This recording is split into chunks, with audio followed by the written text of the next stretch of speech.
Hey, it's the podcast guy. Sutton United Talk Time on podcast. It's the Sutton Podcast. And there it is! Sutton United of the GM Vauxhall Conference have put out First Division Coventry City, winners of the FA Cup themselves less than 2 years ago. And what a moment to enjoy for the fans of this Surrey side. They've had their moments before, but never one like this. But the whistle goes down. Delight for Sutton United. Sutton United from the National League are through to the last 16 of the FA Cup. No longer English football's perennial non-league club. A 123-year crescendo reaches a new peak for Sutton United, who are promoted to the Football League for the first time.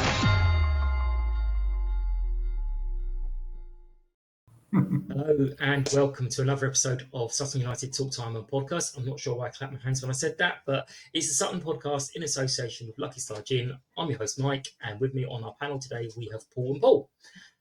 In this episode we are going to talk about the visit of Birmingham and all that brought, the circus, and we're going to talk and look forward to the visit of Rochdale. After the last time we went to Rochdale, I'm not really sure look forward is the term that we should use, but that's what I'm going to say. Obviously love hearing from you, the engagement, all the shares, likes, comments. Please keep it up. It really does help other people suffer as well. Guys, it's been a while for you, Chalmers. How have you been? Not a while. No, I'm not talking about ages, but how have you been since you were last on? Yeah, I mean, what's it been, 3 weeks? Yeah, I think Paul's only 2 weeks, so... Okay. Tom, yeah, it's been ages for me then. Yeah. I'm good, mate, yeah. It's been a bit of a mad day today, but yeah, I'm good. Well, that's what happens when you play on a Sunday. You kind of expect to have a little bit of a rest, but you don't. And Mr. Darby, how are you? I'm good, Mike. Yeah, although I picked up a footy injury 2 weeks ago, so I'm out injured. I really should stop playing this stupid game and retire gracefully. Proper old man's injury as well. Just move slightly and pull the muscle. Yeah, I'll do it. How'd you get injured? Well, I did my shoelaces up. Fair, I'm off for physio tomorrow for a damaged shoulder, so it's the old man show. I don't even have a good and a bad knee anymore. I've just got bad and worse. That's how it works. The Knowing Me, Knowing You segment is going to come in, and I just wanted to ask you guys, it's an odd one that you got thrown up there. Have you made any friends through support of the team, and how did it happen? So the jingle is coming in now. Knowing me, knowing you. There is nothing we can do. Knowing me, knowing you. Mr. Darby, we'll start with you. Have you? Because I kind of know John's answer, but have you made any friends through the support of the team, and how did it happen? I mean, it's a brave man who says he's made some friends. I'd leave them to judge whether I'm a friend or not. But yeah. So I mean, I grew up in the area, so it's been a really nice way to see people from school that I hadn't seen for ages. So I occasionally bump into people I've been to school with, which is nice.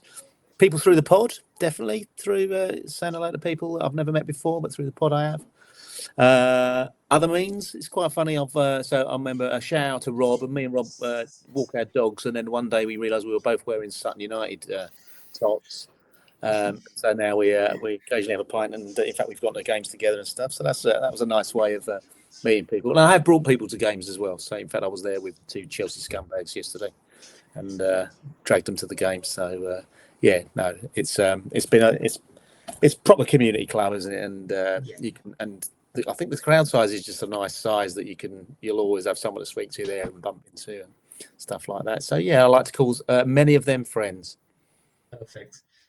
Chalmers, dare you call them friends? Associates, I think. Known associates, I think it's how the police call them. Acquaintances, maybe, yeah. No, I mean, as I've been coming for a few years, I guess I have a few friends who frequent the football club.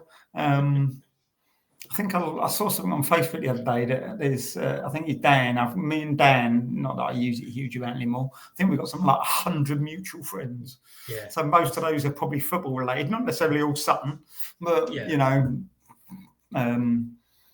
So yeah, no, I've made some lifelong friends from the club, and I met my first wife at the club Well, for my sins. and there was a few people at your wedding as well from the club. Yes, yeah. But tell us, because I do remember you went driving with Dan. I mean, I know it was cut short because child couldn't wait. But Yeah. tell us 6 about the weeks driving. premature, yeah. What was that?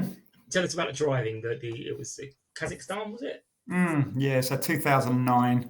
I'm sure there'll be plenty of people rolling their eyes at this one. But 2009, yeah, myself, Dan, and Gareth Miller drove a car from London to Mongolia. It was a 847cc Perodua Nipper, a Malaysian.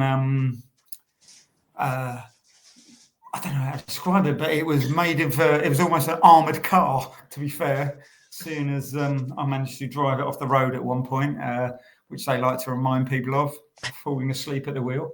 And supposedly there was only 2 of us asleep in the car at the time. Dan, who was sitting in the back, was supposed to be awake. But yeah, I got as far as Kazakhstan, and my firstborn was born very prematurely. So I found out I was a dad for the first time sitting in the back of a taxi on the way to the airport in southwest Kazakhstan. So Nice. I What think can you do? there is a written version of this whole journey somewhere, probably. Yeah, It's on the Game of Money blog. Ask Dan about it. I'm Yeah. sure he'll yeah. be delighted to dig that up again. Mm. So we'd love to hear your answers. I've met loads of people, so I wouldn't like to, as Paul said, as Darby said, I wouldn't like to say friends, but yeah, I'll leave them judge what I am. But there was one thing, or 2 things actually, on where you mentioned about the podcast, Paul. Firstly, I spoke to Steve Salis. I sent everyone a message early today, and he was being very complimentary. And he said about the podcast, he goes, "One thing I really like is you don't have Wallies on as guests," and he did emphasise guests. So I was like, okay, but yeah, he was very impressed, and I think what he meant was, or from what he said was, people don't just go the ranty, shouty, "This is awful," but they back up any criticisms and they back up what they're saying as well. So thank you all for that. And I was in one of the loos, and I don't know who it was, but I think you were both in the fan zone, and there was a couple other people who've been on in the fan zone, and as I was in the loo, I had 2 blokes going, "Oh yeah, I recognise that guy. He's been on the podcast a few times." And I kind of just ducked my head down and finished and ran out before they started talking to me. I don't want to talk to people in the toilet, thank you. But yeah, let us know your stories, if any friends you made through the supporting of Sutton United, and any interesting stories about it as well. The ladies won yesterday. My whole day was thrown out. I'm sure we'll discuss this in a minute, of it being Sunday, but I didn't even remember they were playing yesterday until I saw the full-time result. They won 3-1, and also they have a new sponsor, which is PJ Demolition Consultancy. I think I did write it down, but I've forgotten where I've put it. So I will just double check that, get it right, because it's only fair to get it absolutely right. Yes, PJ Foley Demolition Consultancy. So I did get it wrong, sorry. But yeah, thank you for their support of the team. Podcast news. I'm not sure if I mentioned the press conference. I don't know if I brought it up at all. Did I tell you guys that I was on the press conference? So yeah, that was fun. Don't roll your eyes. It doesn't make for good podcasts. So on to the match. It was a bit odd. The whole kind of thing was a bit strange. How did you guys cope with the odd kickoff time and the early start and playing on a Sunday? Chalmers, we'll start with you. Yeah, I mean, I got in the pub for 10:30. So went and had a couple of pints before the game, which is probably more than I'd normally have. To be fair, I'd normally probably drive up, and I got dropped off by the wife, so that was handy. Yeah. So yeah, I had a couple of pints beforehand and met the usual lot, and went into Sutton and then just had a stroll in. So the timing wasn't a problem. Okay, Yeah. Oh, sorry. that's a good gig. You're good. Yeah. And yeah, I mean, it was obviously very busy, wasn't it? We got into the ground at about 10 to 12, I think it was. And then we stood in the fan zone area, as you said. And I was like, we should probably go in and find a spot to stand, you know. And Gareth went off for a cigarette, so we all sort of hung about chatting. And then we finally went in, and it was jammed in the behind the goal there, wasn't it? So we ended up standing in a different spot, similar spot at the front of that same section that we'd normally be at. So that was a bit different. I'm used to being a bit higher up, but still, yeah, it was all good. It was good to see a good crowd, good atmosphere, youngsters making a bit of noise. Yeah, see their new little flag as well. So yeah, their poor arms must have ached. Yeah, I think they went a bit early with holding it up. It was like, Yeah. You're ruining one of my good, bad, and funnies. Oh, sorry. Okay, forget you heard that before. Paul Darby, what was your take on the early kickoff on TV and playing on a Sunday? Yeah, it was a bit of a shame. I wanted to make a bit of a day of it and do the old get down the cafe at 8 in the morning and do all that kind of stuff. But I did have had other things on the Sunday morning, so I didn't get there until, actually, for me, because I do get there quite early usually for a pint or so. So I didn't get there till about, I don't know, quarter to 12. Quarter 12. So yeah, but like you guys, I was a quick one in the fan zone, and then thought I'd better go and get a spot early. So I did. But I'm normally on the just to the right of the goal, but I was a bit further to the right this time around. In fact, next to you, Mike, in the end. Yes, yeah. I barged my way up there. I was like, no, get out of the way. But it was nice to get up there. I got there for about 12. But it was nice to see it's nice to see the old TV interviewing going on, and the lights and all the cameras up and stuff like that, which gave it a little bit of a buzz. So that was all. That was fun. And as you say, the youth making an effort with the banner and stuff like that just gave it a sense of occasion, didn't it? So that was got the old juices going. Yeah. Well, I got up early. We discovered that cafes aren't open that early on a Sunday. In fact, some cafes aren't open on a Sunday at all. So I had to go for breakfast at Greg's, and I was there at sort of 9ish and bleary-eyed and everything. And it was then that the daughter kind of pointed out to me, I didn't actually have to walk her to work at 10 o'clock. I could have gone at any time. Now you tell me after a full breakfast. But yeah, we got there nice and early. There was no way I was drinking at 10 o'clock in the morning. I'm sorry. I think I waited till 11:30. So, no, I'm not doing this. But I'd lots of pottering around, seeing different people. I snuck on and took a little video with the Emirates sign behind me. Made a bit of use of my little media badge and wandered in other little places. But yeah, it was good. And the new sponsors thing looked great. Didn't look so great from the dugout, but it looked great otherwise, because if you were sitting in the dugout, you couldn't actually see anything at all. So that's why they were all standing. That was funny. As for the lineups, Birmingham did go strong, and we actually had almost a full squad to choose from. There was pretty much a lot of the players had become fit. Obviously, no Jacko, Lewis, and I think I saw Harry not warming up, doing some stuff on the side, so he can't be that far away, but he wasn't available for selection. What were your guys' thoughts on the lineup, and how did you think it was going to go? What was your head and heart saying? Chalmers, we'll start with you.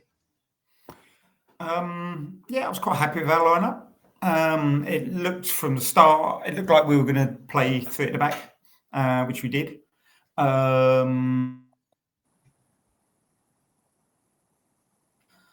I was a little bit worried about their lineup, as you say. They were very strong. We were comparing, as soon as the lineup came out, we got their lineup in their last league game up.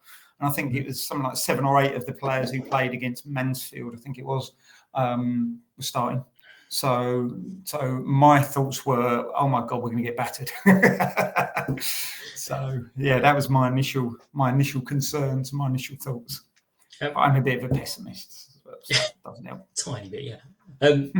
Paul, what did you think? What was your Yeah, what's similar. the I mean, lineup? you know, the name came out of the hat, and it was all very exciting, wasn't it? And then suddenly it dawned on us that actually they're a bit good. And at the time, I think we felt as though it might have come too early for us. That this is a new group of players with a new manager, still finding their feet a little bit, still a bit inconsistent, still inexperienced, of course, and shipping a few goals, although they've improved the last few games.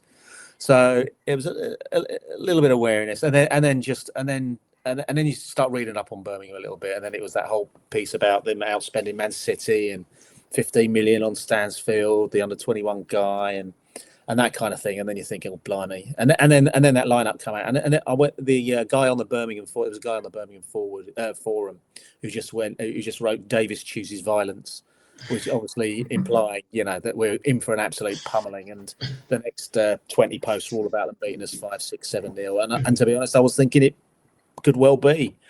But when I saw our lineup, you know, there wasn't many injuries or concerns there. Simper, I think, was a miss. Was a bit of a shame that he wasn't there. But and you could sort of see what our game plan might be early on. But yeah, I think it was let's just enjoy the day and the moment. But I absolutely saw us getting a shellacking, to be honest. Yeah, my private thought was anything less than 3-0 or less, I would be taking it as a victory. So sort of one goal for each division, and the fact they were at top of the division, I was like, okay, yeah. Anything more less than that, I'm happy. So I was delighted. So as to the game, I've watched it back partly to see how ITV portrayed us, because I'm always a little bit nosy, thinking, here we go, what are they going to say about us? One thing that stood out for me is some of the things that we thought, Paul, we were standing there thinking, like Jack Sims, there was a moment where, like, that's it, Jack, take your time, blah, blah, blah, roll off another 2 minutes or so.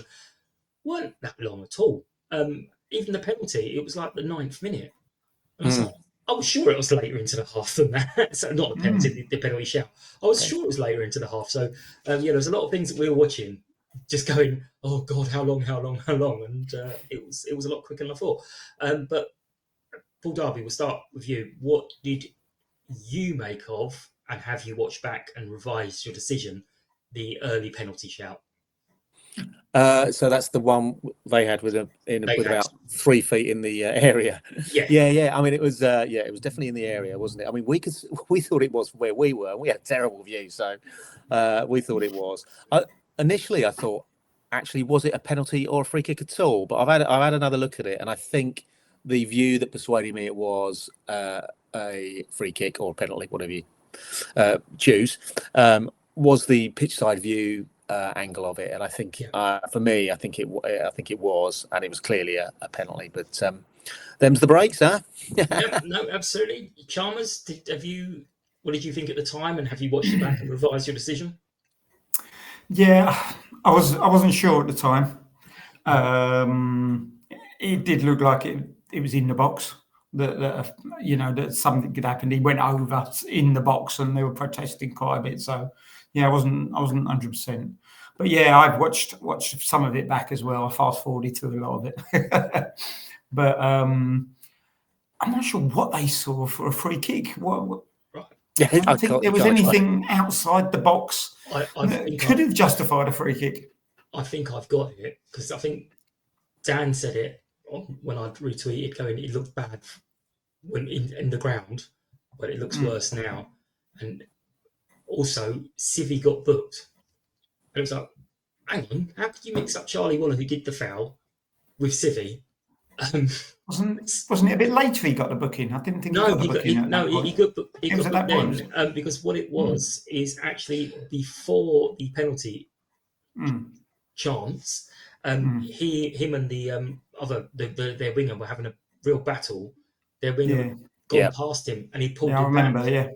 And the ref played advantage, and then when he didn't get the ball properly, he then scored back for the earlier foul. I think it probably would have been clearer if the referee had made it not just outside the penalty area, but a little bit further back, because people would have been like, well, hang on, that must be for something different.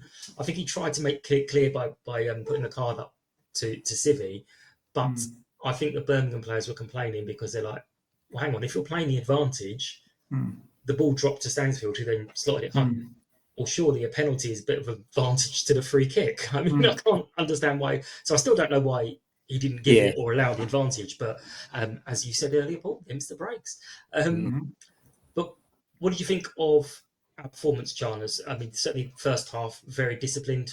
We were not getting drawn out. There were a lot of times when they were just passing the ball backwards and forwards, hoping to draw us out, and we just weren't doing it. So what did you think of that at the time?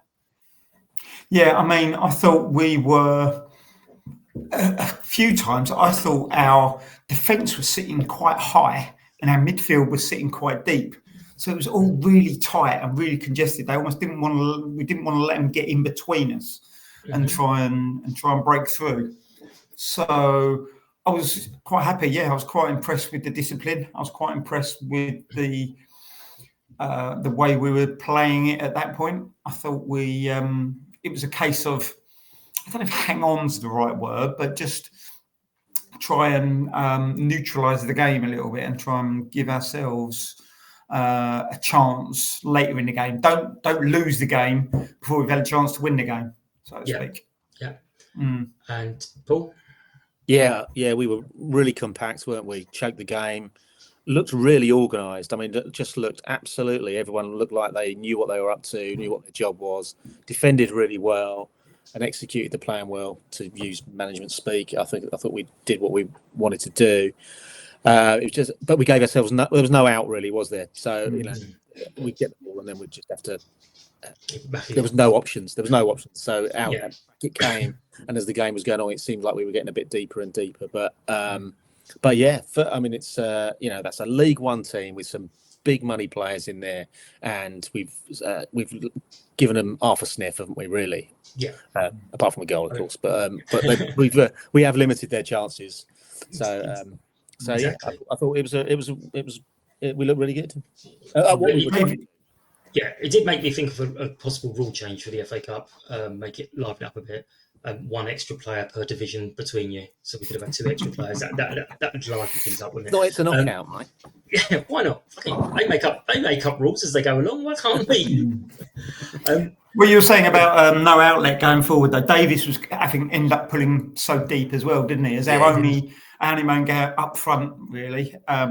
He ended up coming so deep that whenever we cleared the ball, it just came back again. Yeah, I'm not sure. I didn't look at what the possession stats were that first half, but. I don't want to. I think, off the top of my head, it was 70 something. 76 overall, wasn't it? I don't know what it was first half. So it was a definite. They had the ball. Yeah, we got to see it every now and then. Yeah, but Paul, I'm going to go with Paul and Chalmers, by the way, rather than Paul. So Paul, their striker, the guy who scored, had a wayward shot about 10 minutes beforehand. I don't know if you saw the club's Twitter. Yeah. I think I showed you actually. Yeah, of the legend has it, it's still rising.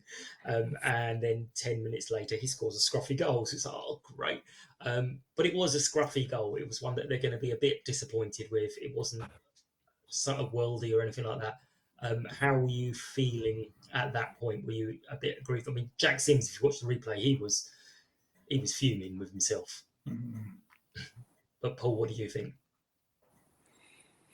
It was. It's come over, isn't it? An early cross, I think. One of the few times they did an early cross, and his scuff. I don't know whether scuff is a bit harsh. I wonder whether he flicked it or skimmed it, or But he and it's interesting you said there that Simsy was angry. I wonder whether he felt or whether he could have done better with it. I think that's a bit. I only he will know but it looked like because he made such a good effort to get there, and then it looked like it, I don't know, held up in the grass or something, ironically, as they thought we didn't cut the grass to our advantage. But I wonder whether he thought he had a good chance of getting up with it. But to your point, it's like, okay, here we go.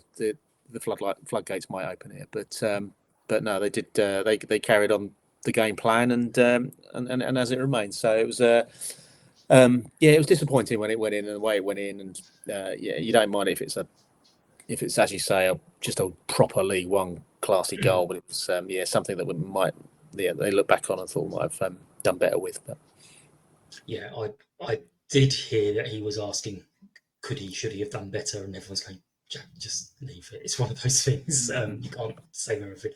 Chalmers, what did you kind of think?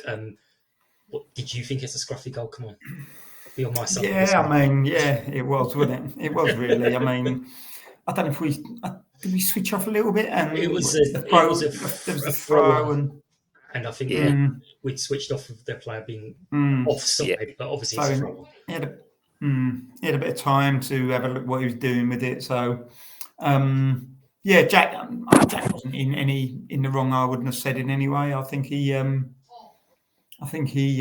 a pretty good game for what he had to do. He didn't have a huge amount to do, really, did he? Yeah, and Steve said that, but then also said, but then again, neither did their keeper. But the goal was all about being clinical, wasn't it? They get a chance, they take one. We weren't giving them a huge amount of chances. They were shooting a bit from distance. They had a few. They blasted nowhere near the goal, didn't they? 2 or 3 before the goal. Clinical, scoring when they needed to. Yeah, and then did a job. Yeah, it was one of those things. The ball, as he hit it, it was kind of doing that spinning thing. Yeah, always just out of reach. When you're trying to run after a crisp packet down the road or something, it just keeps blowing. Did he get a hand on it? I wonder whether he got a hand on it. I don't think he did. I'm not 100%, but I don't think he did. But then, last bit of the first half, we had a couple of chances. Jaden, if you're being critical, he kind of ran to the left rather than going straight towards goal. I'm wondering, was he expecting some help coming up alongside him as well? But obviously he had a great shot and it just went wide. I haven't seen an angle from behind the goal there, but it looked good and close from where we were, certainly. And then Vaz had a penalty shout. Have either of you watched that one back as well? And do you have opinions? So first of all, Chalmers, I'll go with you. What do you think of Harris's shot and the penalty shout? Yeah, as he was going through, I thought he's done well to get onto it, and I was hoping he might get away from defenders, but they were getting close, and he had to hit it, didn't he? I think he rushed a little bit because there was 2 of them after him, wasn't there? Yeah. He put it wide, one of those things. But Edino's chance, I think, he had his touch that maybe wasn't the best, and the ball was going to the goalkeeper, and he thought, see what I can get here, and he went down like a sack of spuds, didn't he? I think you're being harsh on that one, but I'll tell you why in a sec. But Paul, what was your thoughts on the chance and the penalty? Yeah, the chance was, we were only going to get a few, weren't we? And it was a nice touch to get him past the man. But in the next touch, he took him wide, didn't it? It wasn't a great touch, which took him wide, which then dictated the rest of it, really. He didn't get the body shape, couldn't get the body shape right, could he, to take the shot? But even so, still got close with it. But, that was a big chance for us, and I have looked at it a few times. It was actually a bit further away than I thought it was, actually. From where we were at the other end, it looked proper close, didn't it? By where it hit the boards, actually, I thought that was pretty tight. But and for the penalty, but I thought it was a bit soft, not as soft as the one later on, but I thought it was a bit soft. Yeah, I think it was Lee Dixon might have said it. Or was it Karen Carney? I can't remember. It wasn't a dive, as some suggested. What it was is he was running through, and as you said, his touch took it away. So he was kind of expecting that defender to be there. So he kind of leant into the defender to shield himself. The defender wasn't there, so he went, and he just took the whole Del Boy in the bar. He didn't call for it. But it is, as we were looking straight onto it, the referee would have had a similar view to us. And it did look like something must have happened. So it's very easy to go, obviously there's something there, but you'd hope the linesman help him out. But yeah, I don't think it was an attempt to win a penalty. I think he was literally just trying to block the other player off. Yeah. The other player wasn't there. But we reached half time. I'm going to whiz through some of this because it was pretty much more of the same. They're attacking, we're defending, we're holding the ball. Then it kind of got to that sort of 70-minute mark, 75 minutes. We made some subs, changed the formation. Do you feel, and there's reasons I'm asking this, do you feel we went for it enough at that point? Paul, we'll have your opinion first on that. For a binary answer, I'm going to say no. No. Yeah, you want to leave that ground with no regrets, do you? And you threw everything at it, and you leave that pitch thinking you gave it everything, and we played some fantastic disciplined defensive football, but there's a point where you've got to go out and go and score. And I thought we just could have been a bit braver a bit earlier. That's all. I thought, I thought it was a great performance by, some great thinking from the manager and a great performance by the team for what they were trying to do. But I thought we could have broken out a bit earlier to give ourselves a bit more of a chance. And bearing in mind as well that it would have been extra time as well. So, it was time to, I think we should have gone for it earlier. But All right. Chalmers, what do you think? Yeah, I have to agree. Yeah, I think we should have, at 75 minutes, maybe released the shackles a little bit and pushed on a little bit more. A bit disappointing that we didn't, as Paul has said. But I wonder if morale was a thing. If we'd let in sort of 2 or 3 late goals, would the morale of a young team be affected? Was it more a thought of, let's have a solid performance? I didn't make the Braintree game, but I hear we were relatively solid for the Braintree game when we were playing 3 at the back then as well. So I think it was trying to continue a continuation of that to take forward into the back into the league campaign. Yeah, well, I think, in my very limited opinion, we did try and go for it, but the legs just weren't there for some of the players because they were doing an awful lot of, even though they didn't have the ball, they wasn't doing marauding attacks, they were doing a lot of running in short bursts. So I know some of them had just come on, and the Dillon foul was really interesting. That was just a bizarre thing. I don't know if you remember it, where he was coming down the left, our right, as he was coming towards us, and their bloke literally took him out, and the ref gave a throw on. He didn't give a free kick, but he gave a throw on. It was like, okay, if it was a throw on, Dillon kicked it. The guy didn't go anywhere near the ball. The guy just took out Dillon, and so if it's a throw on, give it to them. That was another odd one. But I did hear lots of people, and it's one of the things I was going to talk about afterwards. But Paul, you've just touched on it. Chalmers touched on it there with the confidence thing. I heard an awful lot of people saying, I would have rather have lost 4, 5, 6-0 than that. no. And I'm like, no way. There's absolutely, if we'd lost 6-0, you'd have people going, that's utter tripe, blah, blah, blah. So I don't agree with that. I do think that if we'd gone for it and conceded another goal, it wouldn't have mattered. You could have gone, 1-0, 2-0. Doesn't make a difference. But there is always the chance of, even in the last 10 minutes, suddenly 2, 3 goals being scored, and you're in for a battering. But yeah, I think Joe McAnuff actually said it. I wonder if the players are going to be, could we have done any more? I genuinely don't think so. I mean, we don't know how good the goalkeeper is. I expect he's very good. We didn't test him that well. I mean, we had a couple of chances towards the end. Nadesan had a great chance. And just It was an awkward height though, wasn't it? It wasn't a good height for him to get decent purchase. It was, yeah. He had more time than he thought or would have expected. I mean, you've both played much more than I ever have, but when the ball arrives, you don't expect to be able to go, let me just have a look around, so I can take this down and then do what I want with it. You're not going to get that. So he probably didn't realise he had as much time as he did. But that's not a criticism. That's just why would he expect to have that? Yeah. And then Jaden, as you said, Paul, that last ditch penalty, which Steve said anywhere else on the pitch, that's a free kick. I think he had a different view to it. Maybe he was blocked by the hoardings. I don't know. Yeah. What did you think? Do you think Jaden could have stayed on his feet? Should have stayed on his feet? Yeah, we had a decent view of it, didn't we? And Yeah. I think it was a bit annoying really that he did go down. And actually, someone mentioned that he might have been leaning into the player, and then the player wasn't there, so he did actually fall over. But I think it was.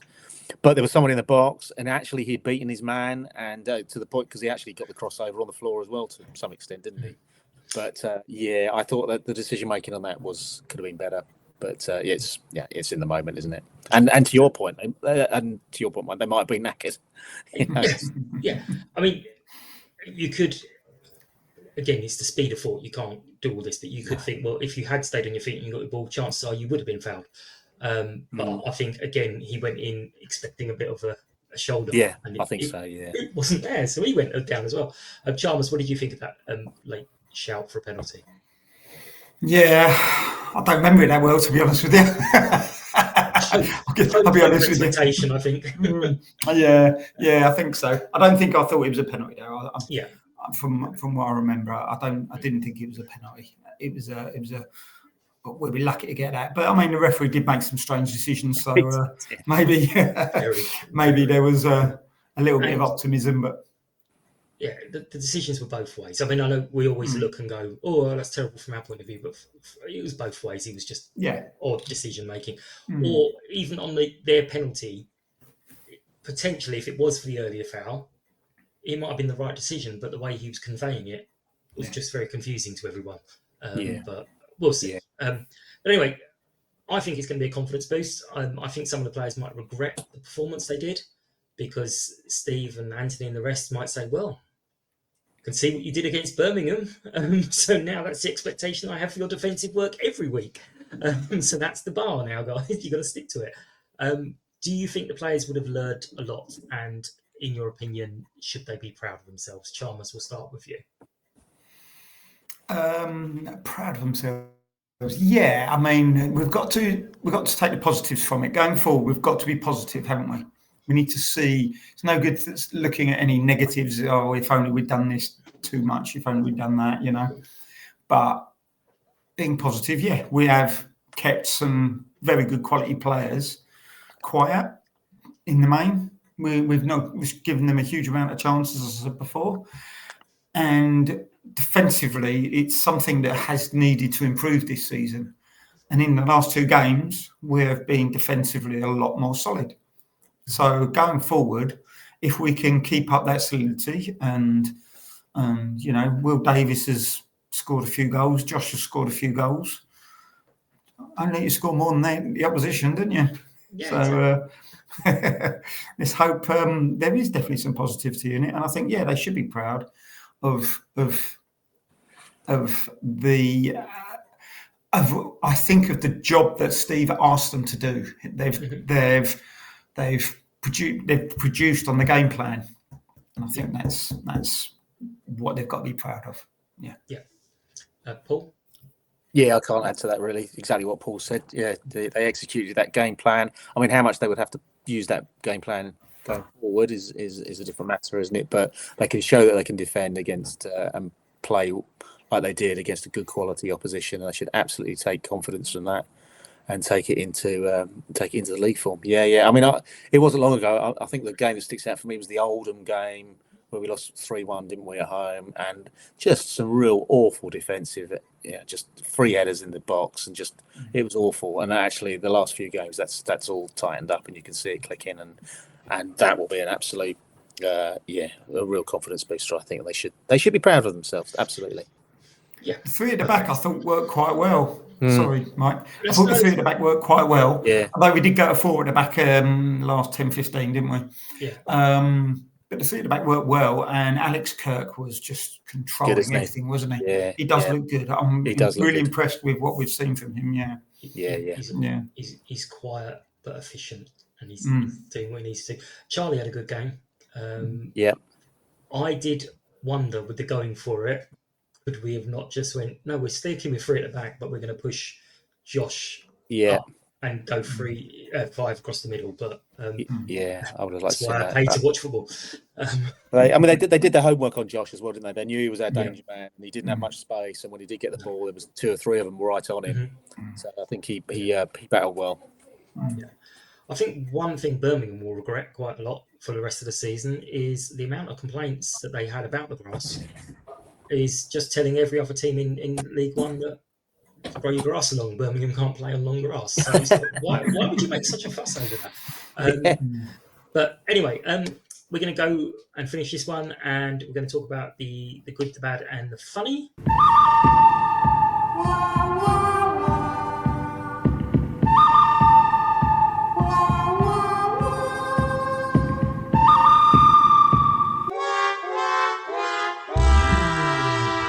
Paul, what was good for you?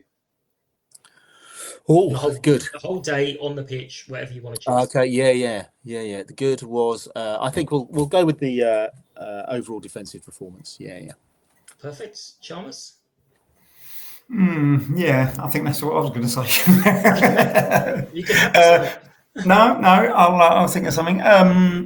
Just, I guess having the crowd was good, the numbers were good, and the atmosphere. I'll say, yeah, it was a good atmosphere, and yeah, credit to the youngsters again for helping to create that. Yeah. One thing on that is when I watched it back on the telly, it was nowhere near as loud as I thought it would be, because the bit where he took a guy with the ball and he walked past the football to go and get the ball at the far end to waste that bit of time, everyone was going absolutely lunatic. And when I watched it on the TV, it was like, what? There's no noise at all. Anyone would think that there was no one there. But yeah, what was bad for you, Chalmers? Probably what we've been saying about, we didn't quite go for it at the end. It'd be nice to have pushed on a little bit and had them a bit more worried in the last 10, 15, yeah. Some regrets you're going to go with. Paul, what was your bad? The length of our grass is disgraceful. Absolutely, should be banned. Longer than our grass.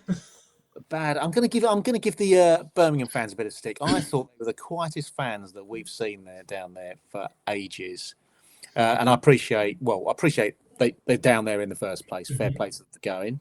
You know, it was a 7 o'clock start, and the trains were up spout and all that jazz. And it's a 12:30 kickoff, and now they and they're stuck on the curver. Yeah. So but I thought they were really cool. And it's not a massive game for them, but I thought they were really quiet, which is a bit of a shame because they're a big club. I thought they were going to bring a lot of noise, and especially as they had the curve, but they had 2 covered terraces as well. So I was expecting a lot more from them. I'm glad they didn't, because it made things difficult. But and Chalmers, what was bad for you? You've just done that. Sorry. Paul, sorry. What was funny for you on the day? Can't be Mike cocking up again. You mentioned it right at the start, Mike. It did make me chuckle because you took a video of it, didn't you, with the electronic boards and the restricted view that the dugouts had. I mean, it was a proper restricted view, so that made me chuckle. We'd earned a few quid and thought, well, managers don't need to see anything. I think it was more likely that the company that come in to do it were professionals, and we didn't really bother checking what they were doing because they know what they're doing. And it's only, I think, when someone that was Anthony actually, that sat down in there and went to me, Mike, go sit in there in the dugout. I went, no, I don't want to do it. Go sit in the dugout. And I went, oh shit. That was funny. Chalmers, what was funny for you? Yeah, mine was the lads holding the flag. There was the one guy who was a little bit shorter than the others, and he looked like he was trying to stretch himself. So yeah, he had to let go. I think at one point he let go and he tried to G up the crowd a little bit to give his arms a rest. So that got me a little chuckle at myself. So I think lessons learned there. What they need to do is go inside and get the little fold up stools, so they can all stand on the stools and hold it up themselves. But absolutely fair play. The sign looked great, and I think there's a Yeah, video it of it really did. from the other side, because obviously we're only seeing the back of it. There's a video from the other side, and with the flags waving behind it and everything. Yeah, it looks good. Looked really, it Yeah. looked really, really good. Not sure about the flare, but anyway, we'll move on. So we're going to look ahead to Rochdale, and we're going to now slot in the interview I had with Thomas from the All Dale Aren't We podcast. Okay, so now on to the most important match of the season, the next one, as Steve always says. We're going to move away from Birmingham. We don't want to talk about them anymore. And we're going to do our 3Q preview. And we're going to get the insights and thoughts of our upcoming opponents. And today we're joined by Thomas, who supports Rochdale, and he's the host of All Dale Aren't We podcast. So, Thomas, thanks for joining us. Tell us a little bit about yourself and the podcast, first of all. How long have you been supporting Rochdale? What's your backstory? Yeah, so bit of a late bloomer to football, really. Wasn't really something I was massively interested in when I was like young. I think like moving into high school and stuff, I started getting quite a keen interest. Obviously, my dad's massively into football, so it was always on and about in the house. But yeah, when I got to that age, and I think everyone was getting more, everyone I was kind of meeting was more into football. So then I started building into football, and then pretty much from there, really, I just got hooked of going to Rochdale. Yeah. That's probably from about 2010-ish, around that time. I'd been to a few games prior. But yeah, that's when my love built for it. And then I've just kind of been constantly going ever since. And then I think it was just at the start, I think it was probably midway through the COVID season that I just felt like it was something to do, something constructive to do, to be able to talk about the games and what was going on. I think I'd probably missed that buzz of seeing my friends and my pals on a match day and being able to talk about football. So yeah, just started building it up from there and started going. I mean, it has been a while since I've actually done some stuff on mine, but hopefully going to be getting back into that pretty soon. But yeah, that's my whole premise behind why I wanted to do it. Lovely. It is one of my regrets that I didn't think of doing that during the COVID season, especially as we had such a great COVID season, we got promoted. But yeah, exactly. So in the area that you're in, you decided to go for the most glory hunting team that you could think of. Oh, absolutely. Yeah, nothing but joy ever since. So far this season, what were your expectations for Rochdale? How did that pan out to everyone else's expectations? And how's the season compared so far? I'd probably say we're about where I'd expect us to be. Obviously, I don't know how much has been covered about our financial situation over the past few years, but we've been obviously at risk of a hostile takeover, and it was very much touch and go last season whether the club was going to liquidate. If we didn't find investment, we did. The Ogden family, originally from Rochdale, got a bit of money behind them, and they've come and invested, but they wanted to do it in the right way, not just pumping money at it for the sake of it, trying to build the infrastructure of the club up and everything around it. I don't know, there was a report the other day that they'd put out that they'd offered the offices spaces for the independent regulator to come in. So they're trying to do everything they can to, build up that credibility. But yeah, no, the recruitment we've had has been good. It's not been outstandingly good, but it's been better, and it's probably where about I'd expect us to be. We're not of the budgets of the likes of Oldham and the teams like the teams there. We're probably a grade down from that, but it's been an interesting season. I mean, weirdly enough, most of the games I've actually gone to this season, they've not been great, but we've actually had quite a decent season so far, apart from obviously the result on the weekend, which left me a bit irate. But yeah, probably all in all, we're probably just about where I expect us to be. Fair enough. And from the squad, what do you see as the main sort of strengths and weaknesses? Let's concentrate on the weaknesses at this point in the season. Are there any players that we should be kind of looking out for? So obviously our key players, Ryan East in the midfield, a really shrewd buy last season. I was actually shocked that we managed to get him from Bradford. He's been an integral part of the midfield ever since he's been here. Really keeps things ticking over. He's got an eye for a forward pass. Cairo Mitchell has really come into his own this season. I think he's up there with one of the league's top scorers. He's been putting in some good numbers. He's gone a bit off the boil recently in the past few match days, but he's always a threat.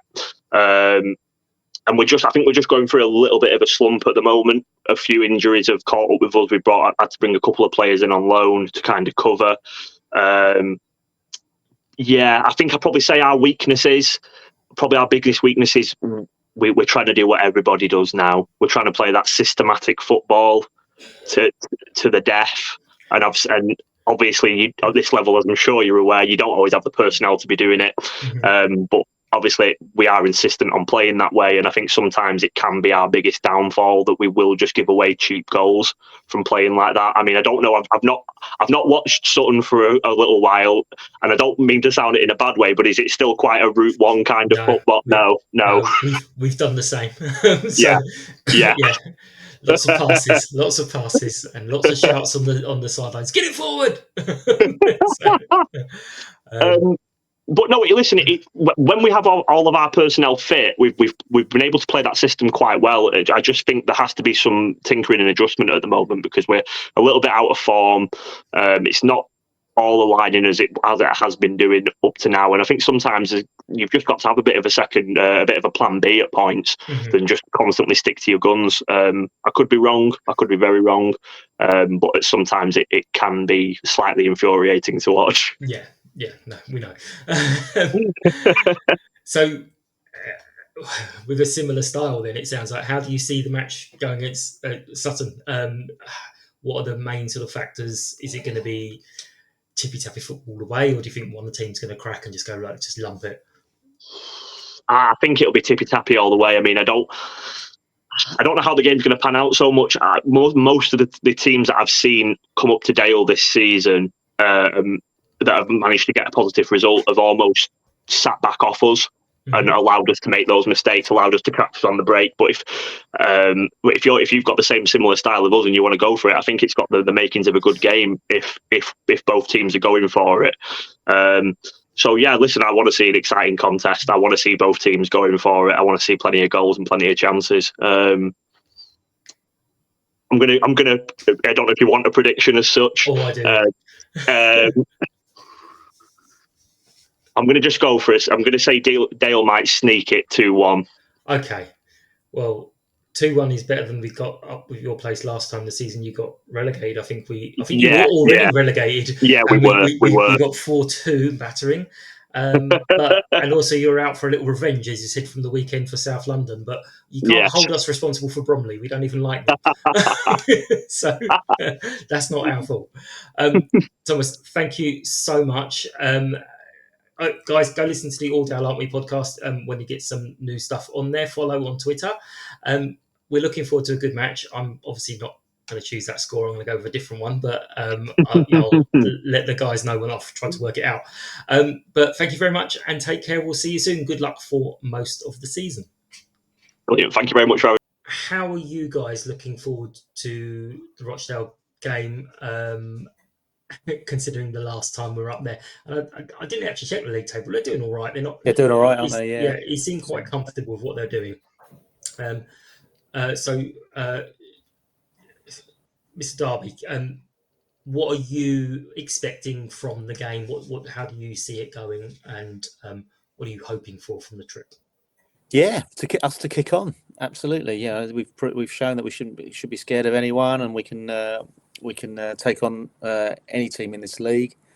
Only slight concern is that the game might have taken so much out of us. But because we've got a game tomorrow, haven't we? But I assume we'll play the Resis. Is it? Have we got the National League? They've pushed that back. Oh, they moved it, haven't they? Yeah. They've moved it. So yeah. So other than some tired legs, I'm thinking I've got high hopes for us. Yeah, I mean the Rochdale are doing okay, but yeah, I've got some confidence for this one. Good.